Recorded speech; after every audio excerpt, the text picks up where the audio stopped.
Welcome to Freddy Fazbear's Pizzeria. Okay, they say if you have an idea, you should act on it.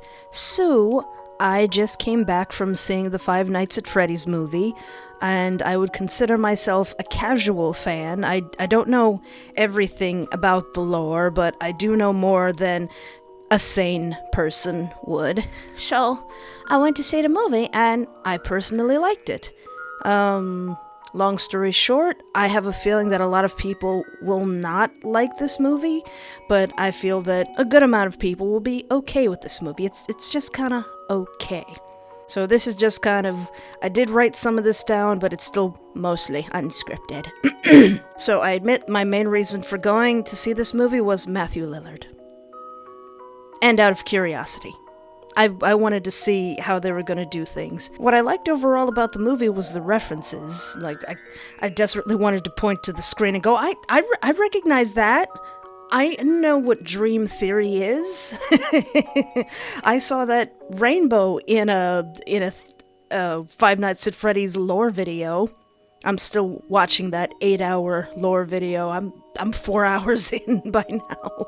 So, I actually like how the story is very movie-ish in that a normal person who knows nothing about FNAF could enjoy it as a movie about a haunted pizza place. Mostly. I mean, there's still some things they probably should know, but personally, I like how it wasn't too gory or relying on jump scares. Like, there were jump scares there, but they weren't as bad as I thought they would be. Like I could understand this is supposed to be a jump scare, but I wasn't scared by it. It was more the characters being scared. And it was like the character was supposed to be scared, but the audience was supposed to think it's funny. I really like the main actor. Since I know a bit about Mike, he definitely acts like someone who's gone through some immense trauma. The acting, I think, his acting was really, really good. And speaking of actors, I feel like every character did have an importance to the story. Like, there weren't too many non-canon characters just thrown in there just to make it like a movie. More on that later, though. Now that I'm rereading what I wrote, I contradict myself later on, but I really like the actor, Mike. Editor me, if you're editing this, put up what his actual name is. I love that the animatronics were actually suits. Like, I saw, in a little thing before the movie came out that they're actually suits, and I think that's so cool, and the lack of CG was really impressive. I don't even know if CG was used anywhere. And the suits look really accurate. They look really good. Like, I can't even tell if there's a difference if they changed any of the design. It looks really well made.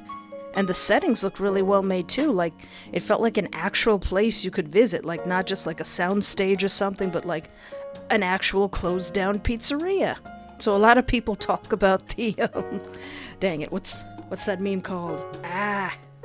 The Together We Are FNAF memes that were coming out because of one leaked photo of like the little girl Abby saying, "These are my friends," to the animatronics standing around innocently. That part was cute. I can see how a lot of people would be bothered by the animatronics, Foxy, Bonnie, Chica, and Freddy just kind of palling around with this little girl. Would be kind of weird. Granted, this is supposed to be a horror movie, and I can definitely tell that people going into this expecting a horror movie would be confused and disappointed. But you have to understand, these things are haunted by kids, and they're kids who are like probably traumatized, but they're also kids, and they will forever be kids. But what I really like is that the animatronics weren't entirely good, and the cute bonding scene was, in my opinion, kind of a tonal fake out, because they did end up being malicious. Oh crap, I probably should have said, spoilers. Lots of spoilers. I'm just riffing now. I'm just going off. One small scene I really liked was when the Foxy Ghost Child was like peeking through the curtains, and I think one of their eyes was glowing. I couldn't really tell, but they're like kind of snootily looking through the Pirates Cove curtains, and then they fade into the shadow and reemerge as the Foxy animatronic. I just think that was a really cool shot. I don't know why that stayed in my memory. Anything good I can talk about? No, that's half a page of good, and the rest is kind of bad. I mean, it's not bad, but So the stuff I didn't really like about the movie. Overall, I liked the movie. It was a nice experience. I kind of wish the crowd was more rowdier. I kind of wish that there were more, like, diehard fans in the crowd with me, because everyone was too polite. I want to hear an uproar when Matpat appears on stage. Whatever. Let's see. What did I write here? The ravings of a madman. I love the intro with the random night guard. It's a neat setup and shows you how dangerous the place is. I especially like how Foxy sings his little ditty and charges forward. But the mask thing that they put him in, what the heck was that? I understand William Afton probably made it, but why even have that? What is this, Saw? Did you just need that for the trailer to make it look scary? I hate that the trailer's trying to make this movie way scarier and gory than it really is. I truly feel like they wanted to go much further, but executives probably forced a PG-13 rating, which is understandable because this is let's face it, it's a horror game and most of the audience are kids. Or older people who watched Markiplier play it because they were too scared, but most of the people buying the merch are kids. Which is probably the exact demographic that Scott Cawthon didn't want, but it is what it is. This is just the new creepypasta. But yeah, the face shredding device really felt unnecessary. And if you have anything to chime into the comments, please do, because I'm still just a casual FNAF enjoyer. There's stuff I didn't know. Like, going into the movie, here's how dumb I am. I thought Michael and Mike were two different people, because I remember seeing the memes of William Afton going, "Michael, don't leave me here!" And I thought Michael and Mike were two different people. Yeah, so I'm dumb. So Mike is, in the games, William Afton's son. End of story, that's that. But in this, he's not. But at the beginning, I assumed he was, because when darling Matthew Lillard says Michael, just the way he says it and the way the realization kind of hits him, it's like, oh wait, that's my son that I abandoned. So that's what I thought going through most of the movie, because I know what Mike did. I know about the bite of 83. Correct me if I'm wrong, but the bite of 87 is something different. The bite of 83 is what started all of this. Thank you to that person that made the 8-hour FNAF lore video. But yeah, I assumed, like, oh, okay, this guy, who is William Afton, but changed his name, more on that later, realizes that, oh, hey, this is my son, I gotta do something about this. Maybe I could dump him in that pizzeria that I'm keeping for some reason. So learning a bit more about Mike, my heart jumped at the mention of the dream theory, which I only just recently learned about.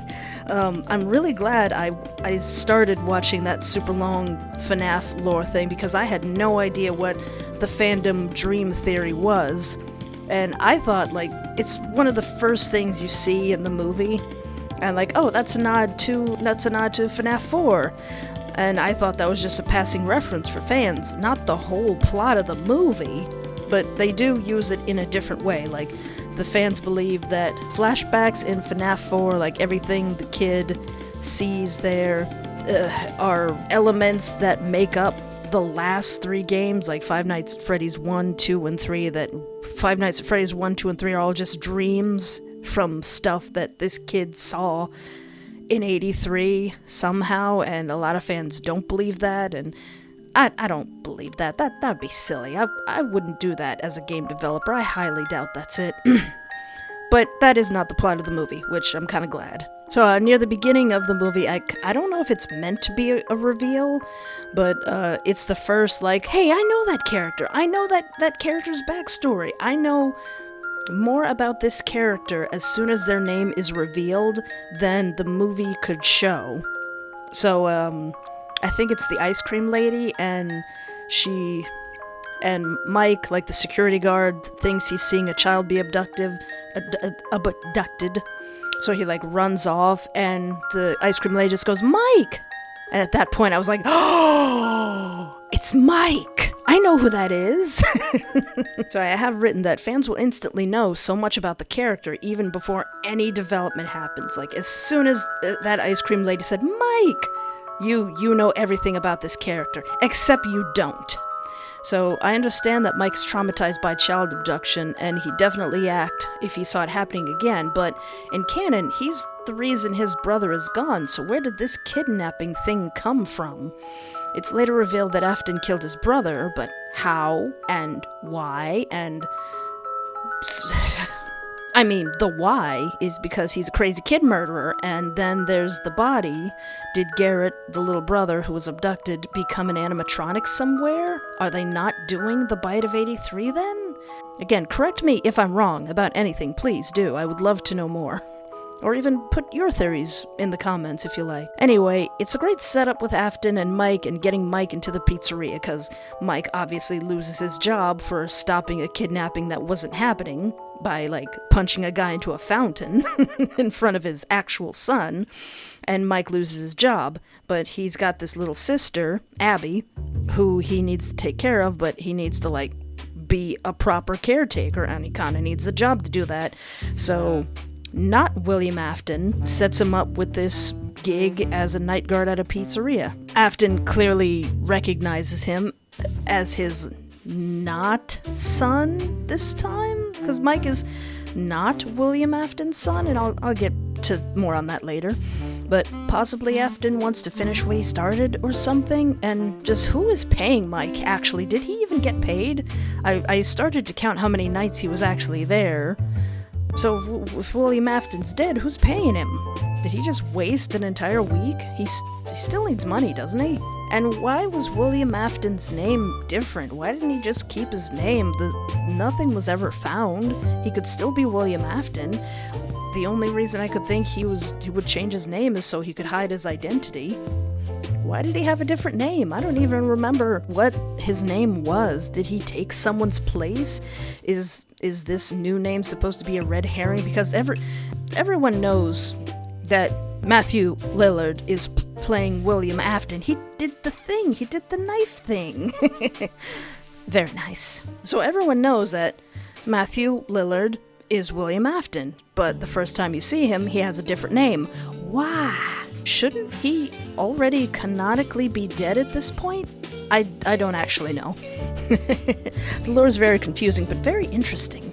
And did Mike know Afton, and that's why he hid his real name? Because as I'm writing this, I wasn't sure if Mike actually was Afton's son, because I'm not that deep into the lore, or I just forget stuff. So who was he hiding his identity from?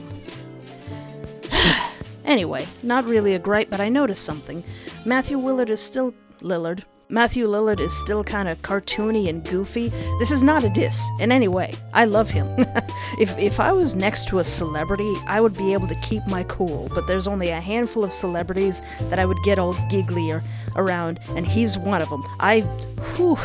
I kind of feel it's hard for someone like him to be cast as a serious older man, because he's still very childlike himself, and I adore him. I just feel that William Afton is the kind of guy who that you'd look at him and as soon as you see him, that guy's evil. Actually, going back to characters who don't seem like filler, the aunt kinda did seem useless. I understand she's there for the story, but she seemed like a very Disney Channel movie villain. I think parts of the movie wouldn't work if she and her storyline wasn't there. The lawyer was hilarious, though. I want to know his story. That poor guy. Sadly, I can't really show too many clips, but... I don't know. This is just a listening experience. I'm happy that you're listening this long. Making sure I'm actually still recording, too. That would be bad. How embarrassing. The Matpat cameo was adorable, and if I wasn't in a theater full of people, I would have giggled loudly at him saying, "That's just a theory." It's just a theory. Surprisingly, Matthew Patthew is a really good actor in my opinion. Like, even when I played In Space with Markiplier, I almost mistook him for just an actual actor and not a YouTuber. Let's see. kind of irresponsible for Mike to instantly go to sleep on his very first night on the job, but then again, he is traumatized and obsessed with, like, solving the mystery of his brother. So Abby, the little sister, who I now realize would then go on to be Circus Baby, because she's William Afton's daughter, and William Afton's daughter got accidentally snatched out by Circus Baby, and then possessed Circus Baby. So it's very likely that Abby, this little girl in this movie, actually would have died. Like, you watch a 90s movie, or you watch a horror movie, like, there's no way they're gonna kill this kid, there's no way, but in this story, it's kind of canon that she dies, so you're watching the movie and you're like, oh wait, is she actually gonna die? They're not gonna do that. The little sister can see the ghost kids, even before going to the pizzeria. Now, to contradict myself, unless she actually does have an imaginary friend at the beginning, and I'll assume that instead, for my sanity. Because it kind of seemed like she was talking to the ghost children even before the brother started the job. Or maybe she was, like, talking to her ghost little brother. I don't know. I'd like to believe she actually did have a real fake imaginary friend. But why is she so distant? Like, surely the little brother thing happened when she was a baby or something, and most likely the falling out with her parents happened when she was very young, unless Abby has a different father, because she's really young. And even if Mike was like 12 years old, the little brother would at least be like maybe 6, so William Afton or whoever might not be her father. Forget that, that's not important. I'm going way too off the script. Sure, the little brother thing happened when she was a baby, and most likely the falling out with her parents happened when she was very young, so why ain't this kid eating? Why ain't this kid talking? Is something wrong with her, or is she just kind of being a brat? I don't know. She kind of seems like a typical little kid. Good for her, actually. Don't want these adults, like, mucking in your muck. I'm here to draw pictures. So the bully bad guys trash the place. Here comes another rant. For only $1,000? There were 4 of you. What were you gonna do? Split it up and only get $250 each? Not even gonna haggle with the evil lady who's already cheated you out of getting paid?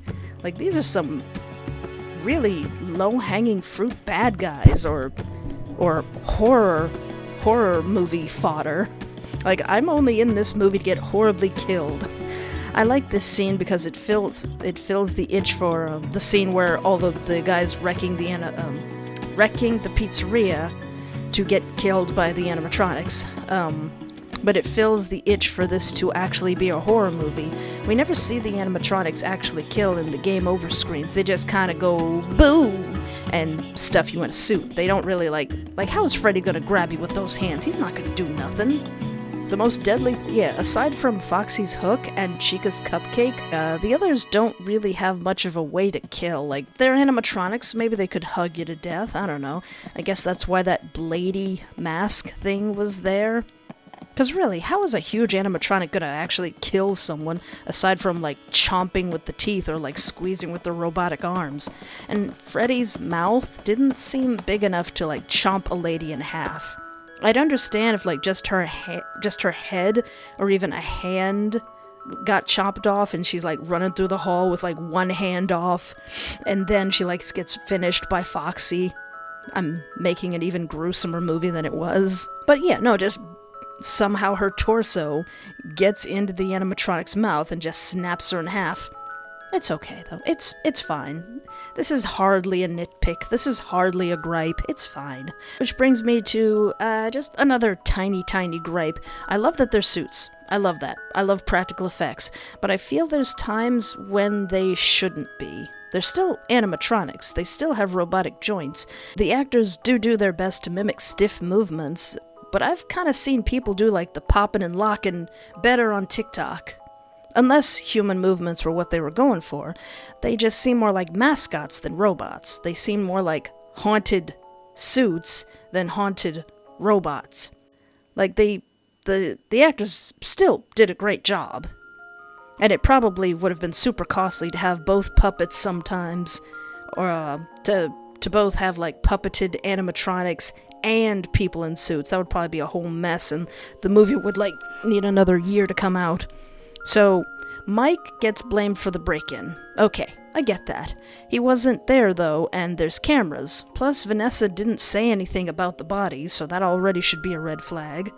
Like, there are the 4 people murdered there. Did you have anything to do with that? And since we found out later that she's working with Afton, he probably told her to threaten Mike. But then, most likely, he knew Mike was off the clock when everything was happening.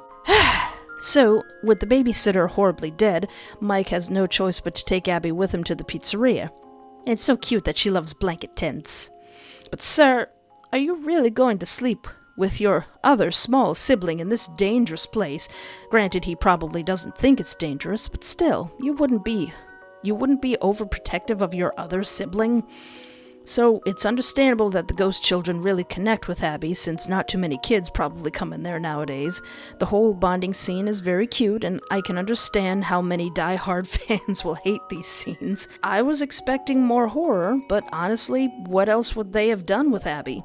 Plus, it sets up a nice heel turn for the animatronics. They want Abby, but would have to kill her to keep her with them. Yandere much, guys? So that made the whole Kids Bop scene more palpable, because you know that it's kind of a trick. And also, it was pretty shocking to see Vanessa pop up. Like, that's another thing I would have pointed to the screen and went, "Oh, I know that character! I know their backstory! I understand more about this character just from their name being said." I'm not sure how canon it is to the timeline, but Afton definitely manipulated Vanessa and broke her mind like he did in Security Breach. So this is me personally. I don't think William Afton is actually her father. I think he kidnapped her or got a hold of her, and he just groomed her and brainwashed her intensely, because that's kind of what happened to Vanessa to make Vanny, right? William Afton and he presented himself as a father figure to her, and he just kind of rolled with it. So not actually her father, but maybe her real father wasn't that great, so she's kind of she's substituted William Afton for her father for so long that she just believes oh yeah, he's my father, I gotta do what he says. And I love how childlike and nervous she is. Great on the actress too, as if she's also traumatized like Mike is. And that's why I wish they would bond some more. Oh jeez, there's 2 more pages? Ugh. So Vanessa tells Mike to never bring Abby back here, and she's serious. So that means that the evil aunt has to babysit, and Abby freaks out and now hates Mike. She takes to her posters and scribbles out Mike's face. I was thinking that would have some importance, but no, it's just a cute little tantrum. Understandable, she is a child. But then loves him again because she's a kid. I hate you, Mike. I love you, Mike. He probably could just quickly explain to her that the aunt is just babysitting because the other lady isn't there, but whatever. You gotta understand, there's child care laws. I can't leave you alone in the house, but I can't bring you back to my crazy messed up job. So in Mike's dream, he talks to the ghost childrens, who at first kept running away. In his normal dreams, he's trying to discover the person who kidnapped his brother. In my opinion, I thought it was the mom driving off at first. You can kind of see the shape of her head in the car, and it kind of looked like the mom, so I thought that represented a divorce or something, but no, he's saying his brother got kidnapped. And I was still thinking no, you caused the bite of 83. That's why your little brother is dead. What's all this kidnapping nonsense? So I also suspected, if you notice, you do see the dad's face a little bit, but I don't think the dad talks much, and it doesn't really focus on his face. You really don't see the dad much, but the dad is clearly not Matthew Lillard.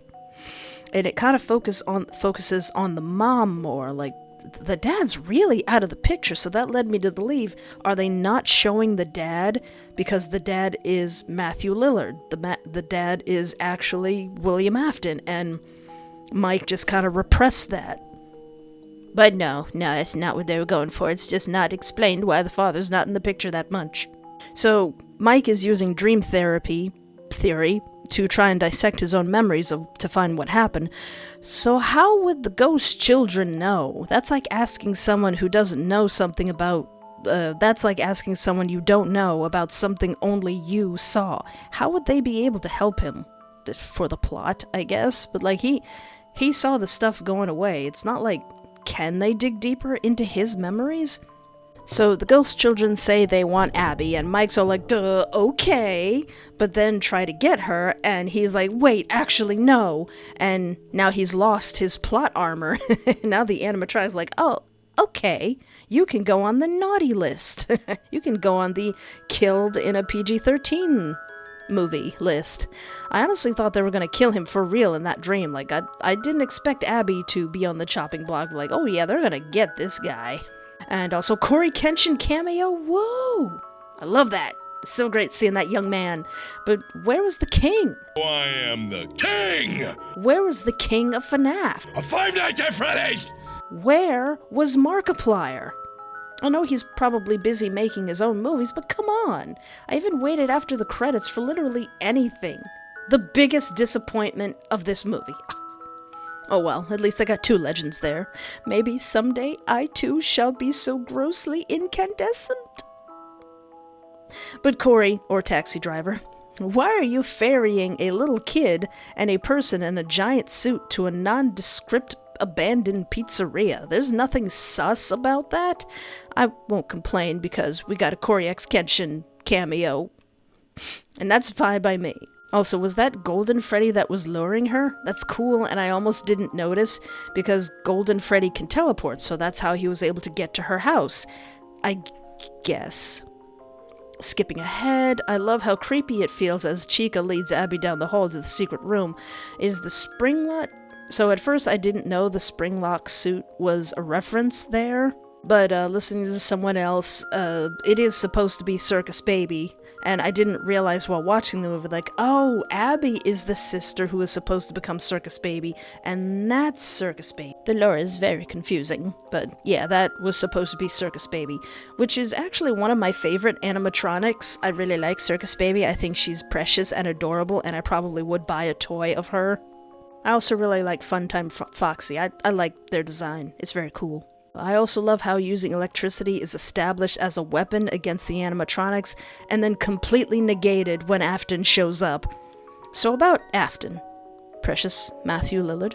I get that he's trying to cover up his murders while still planning to do more by, like, keeping the pizzeria open, like, if there's nothing to find there. I get that he's crazy and a big jerk. But why is he still wearing the spring lock suit? Isn't that thing, like, super dangerous? He made it. He knows that. Maybe it gives him a sense of power or makes the animatronics trust him more because he's their friend, Spring Bonnie. Maybe that's what he uses to control them? I don't know. Either way, the Springtrap scene was incredibly satisfying and Matthew Lillard was Lillard. Dang it. It's auto-corrected. My whole thing. The Springtrap scene was incredibly satisfying, and Matthew Lillard was great in that. Loved it. 10 out of 10. My one gripe, my one tiny little nitpick, is he says his catchphrase, "I'll always come back." And I'm thinking, dude, you haven't left yet. In my opinion, I'm not a writer, I'm not an actor, I'm just a goofy little lady on YouTube who likes memes. He probably should have said, "I'll be back, I'll always come back." Like, start with, "I'll be back," implying a threat, and then a promise instead of just, "I'll always come back." Just a tiny, tiny nitpick. It's probably fine the way it is. At first, I thought it weird that he puts the mascot head back on. Like, what? Aren't there spring locks in that too? But then again, he is crazy and stuffed children's bodies into animatronic suits. So the biggest thing I didn't like about the whole movie was Mike's story. So the whole time during the movie, I was waiting for Mike to realize the real memory he had subconsciously buried, that he was the reason his brother was gone. He even looked kind of mischievous in the flashbacks, but no, just kid got kidnapped. I honestly believe there's another more gruesome cut of this movie. Like, the way William Afton says Michael, as if he's realizing something deeply personal, that Mike is his son. It feels like stuff was taken out and changed. Like, kind of like you're listening to a person talk, and they say a few things that sounds like lies, and you just know that there's a deeper meaning to it, and that's what it felt like throughout this whole movie. Like, they wanted to go harder. They wanted more gore and more scariness. I bet that there's a different cut of this movie somewhere, and I would be hesitant to see it. Kinda sad nothing was teased at the end either, and how was Afton a load-bearing boss at the end? A load-bearing boss is when, like you're in a castle and you defeat the tippy-top final boss or the big boss of whatever, and then everything just falls apart. Just everything physically falls apart around you, like beating Dracula in Castlevania, and then the whole castle just kind of crumbles. Like, I can understand the electrical energy of the animatronics causing stuff to overload, but how did the flippin' ceiling collapse? And the room Afton is left to rot in is supposed to get sealed up, right? I'm probably missing some stuff in the lore, but I'm a fan and there's still probably stuff I haven't learned yet. I enjoyed the movie, though. I'm not a big fan of horror, and I mostly just wanted to see how they would condense such an intricate story into just a couple of hours. Plus the cameos and the practical effects, and Matthew Lillard. And I can fully understand that most will not like this movie, or that it's not what they expected. I definitely feel that. Honestly, it feels like a big-budget home movie. Like, it feels like something a group of friends put together, but it's like a group of rich friends they just made, like, in a couple locations. It doesn't feel like a big-budget movie. Like, it feels like a passion project that got watered down by corporate stuff. Which is sad, because it's an indie game. I don't know. I'm also slightly disappointed, tiny little nitpick, that, like, a remix or a theatrical version of the Living Tombstone's Five Nights at Freddy's song wasn't made. It was just the original song. Not that it's bad, it's a great song, it's a banger. Maybe because I've listened to it so many times that it's weird to just hear it as it is in this theatrical version of Five Nights at Freddy's. It would be like going to see the new Mario movie and they just use the music straight from the NES version, like no remix, no updated remix or anything. But it's fine, it was nice to hear. So in conclusion, and thank you if you've made it here this long, I'd like to give things the benefit of the doubt, and I understand that at the end of the day, making a movie is hard. Making a great movie is harder, and making a great video game adaptation movie is near impossible. Aside from Mike's backstory, I think it's all pretty solid.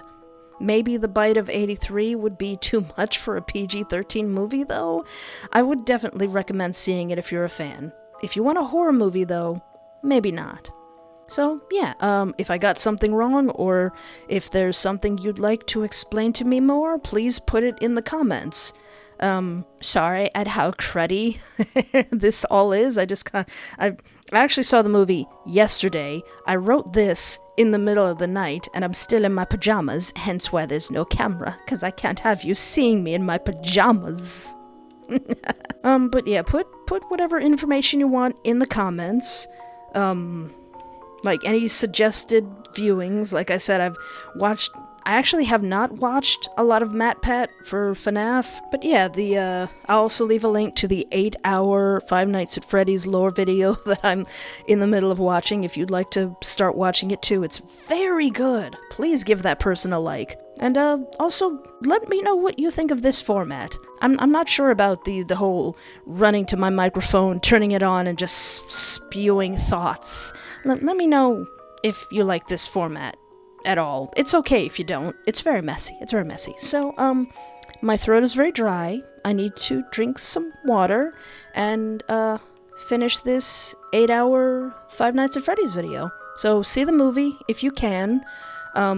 And yeah, thank you for listening. Have a great night. Take care of yourself. Get lots of sleep. Drink lots of water. Yeah.